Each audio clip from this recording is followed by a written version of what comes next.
প্রশ্ন করবে একটু অতি তাড়াতাড়ি করে বলো, কেন মন্দিরে মন্দিরে ঘন্টা বাজাতেও হবে? ঠিক না বলেন? এ মন্দিরে মন্দিরে ঘন্টা বাজাতেও হবে। সঙ্গে সঙ্গে জয় রামপাল বলতে লাগলো, কৃষ্ণ কৃষ্ণ শ্রীনন্দ কিশোর সর্বযুগে নামে। এটা তাৎপর্য বাবা একটু বলে দেন, বলে দেয়া। সঙ্গে সঙ্গে বাবার মুখখানা নিচে হয়ে গেছে, কেন আসল জিনিসে এবার হাত দিয়েছে। ঠিক না বলেন? বলে এটা কেন বাবা জিজ্ঞাসা করছি? বাবা পড়াচ্ছ আমাকে কি কারণে? যদি নাই জানবো, নাই বুঝবো, অপরকে যদি নাই বুঝাতে পারবো, তাহলে এ শিক্ষা নিয়ে আমার কি লাভ? ঠিক না? কোনো লাভ হবে না। বাবা আমার প্রশ্নের উত্তরখানা আপনাকে দিয়ে যেতে হবে। সঙ্গে সঙ্গে বলল, বাবা গো, বলতে লাগলেন, যুগে যুগে কালে কালে পৃথিবীর ভূমণ্ডলে অসৎকে নষ্ট করার জন্য, বিনাশ করার জন্য পৃথিবীর বুকে অবতরণ হয়েছে কেডা? শ্রীকৃষ্ণ ভগবান। পৃথিবীর বুকে অবতার হয়েছে শ্রীকৃষ্ণ ভগবান বা ভগবান শ্রীকৃষ্ণ। আচ্ছা বলেন তো, যে ভগবান হবে ও কোনোদিন অবতার হবে? একটু বলেন না, হবে গো? যেমন আমাদের স্রষ্টা আল্লাহ, ইনি অবতার হবে? ইনি স্রষ্টা, ইনি অবতার হবে না। তো উনি বলছেন, যদি শ্রীকৃষ্ণ ভগবান হয়ে থাকে তো পৃথিবীর ভূমণ্ডলে কেন অবতার হলো? এটার তাৎপর্য আমি বাবা বুঝতে পারি না। বলে, বাবা এটা তুই বোঝার চেষ্টা করিস না, আর যদি এটা বোঝার পর মানুষের সম্মুখে তুমি বর্ণনা করো, 60 মন্দিরের ফলমূল আর ব্যাগে ঢুকবে না। ঠিক না বলেন? 60 মন্দিরের সমস্ত ফলমূল গুলো আবার ব্যাগে ঢুকে তোমাকে ফলমূল খাইয়ে বড় করেছে। বলে, বেটারে, এ প্রশ্ন কোন রকমের তুমি কাউকে করতে যেও না। বাবা এই লাইনে যখন পড়িয়েছ, ঠাকুরের লাইনে যখন আমাকে শিক্ষা অর্জন করিয়েছ, বাবা এটার একটু তাৎপর্য একটু করে দেয়া। শ্রীকৃষ্ণর কখনো সমুদ্রের বাবা পূজা অর্চনা করা হয়, শ্রীকৃষ্ণর কখনো বাবা কখনো গাছের কি করা হয়, শ্রীকৃষ্ণর পূজা করা হয়, কখনো পাথরের ওপরে শ্রীকৃষ্ণর পূজা করা হয়, কখনো সমুদ্রের ওপরে শ্রীকৃষ্ণর পূজা করা হয়। কিন্তু বাবা তারে এই শ্রীকৃষ্ণ কেন অবতার হলো? সঙ্গে সঙ্গে বাবা বলল, ওরে রামপাল, তুই একটু চিন্তা কর, চিন্তা কর। এটাই হলে আসল তথ্য। তুই যেটাই বললে, পৃথিবীর বুকে একজন স্রষ্টা রয়েছে, ইনি পৃথিবীকে পরিচালনা করাচ্ছে, উনি হলেন আল্লাহ। জোরে বলুন সুবহানাল্লাহ।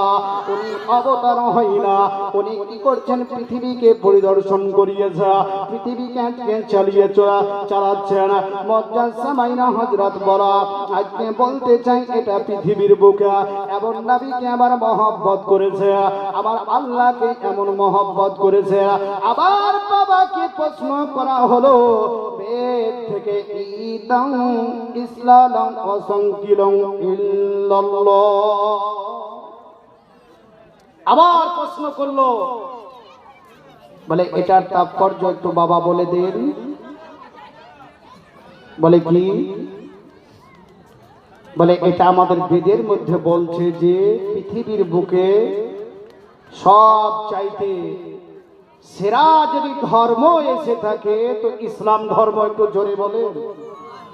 তো আমাদের কিতাবে কেন বলবে না? আর আমাদের কিতাবে যদি থাকে তো আমাদের ধর্মের নাম সেরা থাকবে, ঠিক না? কিন্তু আমাদের ধর্মে আমাদের ধর্মকে সেরা বলে উল্লেখ করা হয়নি, লিপিবদ্ধ করা হয়নি বেদের মধ্যে। কিন্তু মুসলমানের ধর্মকে সেরা বলে উল্লেখ করা হলো। আমার আল্লাহ পাকের ধর্মকে বেদের মধ্যে সবচাইতে উঁচু স্থান জায়গা দিল। সঙ্গে সঙ্গে বাবা ডেকে বলল, বেটারে রামচন্দ্র, শুন বাবা, এটাই সত্য, যেটা সত্য তুমি যেটা বর্ণনা করছো বাবা, এটাই হলে সত্য। পৃথিবীর বুকে মানুষের কল্যাণ উপকারের জন্য আমার আল্লাহ পাক কোন যদি ধর্ম দিয়ে থাকে, ও ধর্মের নাম হলে তিনি ইসলাম ধর্ম। সঙ্গে সঙ্গে রামচন্দ্রকে ডেকে বলল, ওরে রামচন্দ্র, তুমি যেটা প্রশ্ন করেছিল এটাই হলো সত্য। আমাদের ধর্ম ধর্ম নয়, যেটা ধর্ম আজকে বেদের মধ্যে লিপিবদ্ধ করা হয়েছে ওটাই পৃথিবীর সেরা ধর্ম। তাদের কিতাব থেকে না বলেন, আমাদের কিতাব থেকে তো বলছি না, আমাদের কিতাবে তো আল্লাহ পাক জানিয়ে দিয়েছেন পৃথিবীতে সেরা ধর্মের নাম হলো ইসলাম। কিন্তু উনাদেরই কিতাবের মধ্যে বলছে কি ইসলাম হলে পৃথিবীর সেরা ধর্ম। জোরে বলুন সুবহানাল্লাহ। ইনি রামচন্দ্র চিন্তা করছে, যদি ইসলাম সত্য হয়, ইসলাম ধর্ম যদি পৃথিবীর সেরা হয়, তাহলে এই ধর্মকে আমি রিসার্চ করব, এই ধর্ম কি গবেষণা করব, পবিত্র কোরআনকে রিসার্চ করব। আল্লাহ পাক পবিত্র কোরআনের মধ্যে জানিয়ে দিলেন, বলে আফালা ইয়াতাদাব্বারুনাল কুরআন। জোরে বলুন সুবহানাল্লাহ। আবার আল্লাহ পাক জানিয়ে দিলে, তোমরা কি করো, কোরআনকে নিয়ে রিসার্চ করো, গবেষণা করতে থাকো, তাহলে নিত্য নতুন জিনিস তোমরা আবিষ্কার করতে থাকবে। শুধু মুসলমানই কি আজকে পবিত্র কোরআনকে রিসার্চ করে, এটা ভুল। কেন? বিখ্যাত বৈজ্ঞানিক, দার্শনিক, ভৌগোলিক চিন্তাবিদ, ভাষাবিদেরা পবিত্র কোরআনকে রিসার্চ করে কখনো বাবা জাহাজ তৈরি করেছে, কখনো মোবাইল তৈরি করেছে, কখনো নিত্য নতুন জিনিস তৈরি করেছে। আবার আল্লাহ পাকের পবিত্র কোরআন থেকে তারা রিসার্চ করার পরে নতুন নতুন জিনিস তৈরি করেছে। সঙ্গে সঙ্গে রামচন্দ্র পবিত্র কোরআনকে রিসার্চ করতে লাগলো, পবিত্র কোরআনকে গবেষণা করতে লাগলো, পবিত্র কোরআনকে নিয়ে এবার চিন্তা ভাবনা করতে লাগলেন। উনি কি করলেন, সঙ্গে সঙ্গে কিছুদিনের জন্য আজকে পুলিশের চাকরি উনি নিয়ে নিলেন। 6 মাস পুলিশের চাকরি করার পরে উনি চাকরিটা বাদ ত্যাগ করে দিলেন। ত্যাগ করার পর একজন আল্লাহ পাকের বন্ধুর দরবারে যাবার পূর্বে উনি একদিন রাত্রিতে স্বপ্ন দেখছে। উনি স্বপ্ন দেখছেন কি, সঙ্গে সঙ্গে স্বপ্নের মাধ্যমে বলতেছে, ওরে রামচন্দ্র, আল্লাহ পাকের বিধান নামাজ একটু তুমি পড়ে নাও। জোরে বলো, আমার আল্লাহ পাকে যে নামাজ দিয়েছে, এই নামাজটা তুমি মহব্বতে দিল খোলসা করে একটু পড়ে নাও। জোরে বলুন সুবহানাল্লাহ। উনি স্বপ্নের মাধ্যমে বলছে, আমি একজন বিধর্মী, মহামন্ত্র পবিত্র কালেমা তৈয়বা খারে এখন পর্যন্ত আমি পাঠ করিনি, তাহলে আমি কেমন করে নামাজ আদায় করব?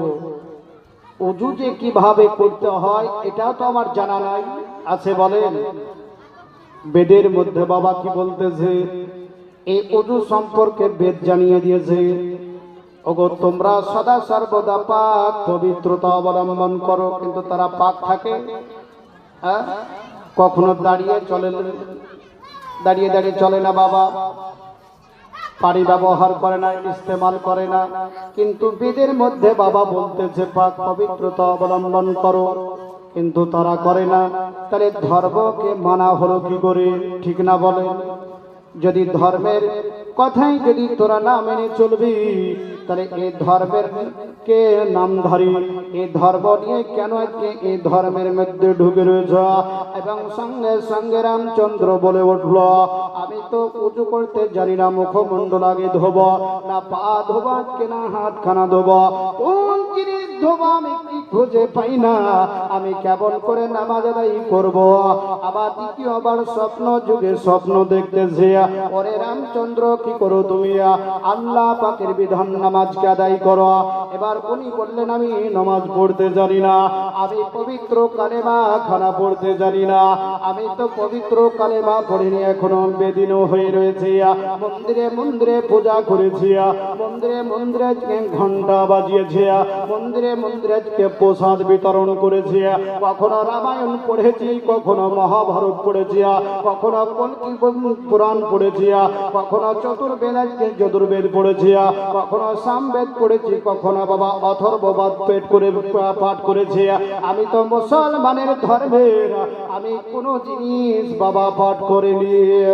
সঙ্গে সঙ্গে তৃতীয়বার আবার স্বপ্ন যুগে জানিয়ে দিলা পৃথিবী জামিলে রামচন্দ্রকে ডেকে বলল, রে রামচন্দ্র, আল্লাহ নবী আকা মুস্তাফার মহামন্ত্র পবিত্র কালেমা তৈয়বা খানা পড়ে চিরতরের জন্য মুসলমান হয়ে যা। ওনার ঘুম যখন ভেঙে গেল, ভেঙে যাবার পর আল্লাহর একজন বান্দার নিকটে ছুটলে, আল্লাহ ওয়ালার নিকটে চলে গেলে, যাওয়ার পর বলতেছে, হুজুরা আমি স্বপ্নের মাধ্যমে এই জিনিসগুলো দেখেছি। সঙ্গে সঙ্গে আল্লাহ ওয়ালা জিজ্ঞাসা করছে, রামচন্দ্র, ওগো রামচন্দ্র, তুমি বলো বলো ওই মহামানব দেখতে কেমন ছিল একটু বলো।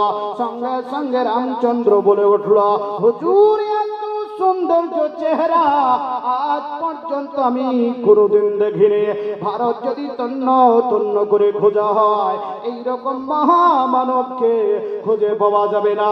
পাকিস্তানের সরজমিন যদি তন্ন তন্ন করে খোঁজা হয়, তো এইরকম মহামানবের আজকে দেখা পাওয়া যাবে না। ইরাক ইরান যদি তন্ন তন্ন করে খোঁজা হয়, এইরকম মহামানবের খোঁজ খবর পাওয়া যাবে না। অস্ট্রেলিয়া, নিউজিল্যান্ড, বাংলাদেশ, আফগানিস্তান, সমগ্র পৃথিবী যদি বাবা তন্ন তন্ন করে বাবা খোঁজা হয়, তো এইরকম মহামানব তুমি পাবে না। পাবে বলেন? কোনদিন এইরকম মহামানব পাবে না। আর এই মহামানবকে যদি পেতে চাও, তো পবিত্র কালেমা পড়ে নাও এবং মুসলমান হয়ে যাও। আল্লাহ পাকের বিধান নামাজকে তুমি দিল পরিষ্কার করে আল্লাহ পাকের ঘরে আদায় করতে থাকো। জোরে বলুন সুবহানাল্লাহ। দেখেন বারাদার একজন বিধর্মী সাত পূজারীর মন্দিরের আজকে পূজারী হওয়া সত্ত্বেও আল্লাহর নবীকে কতখানি মহব্বত করেছেন, ভালোবেসেছে। একজন বিধর্মী যদি আল্লাহর নবীকে এত ভালোবাসে, তাহলে আজ মুসলমান ব্যক্তি আমার নবীকে কতখানি মহব্বত করবে, কতখানি ভালোবাসবে। একটু সেই জায়গাতে আপনাদেরকে নিয়ে যাই, তবে বাবা বুঝতে পারবে আল্লাহর নবী আকা মুস্তাফা একদিন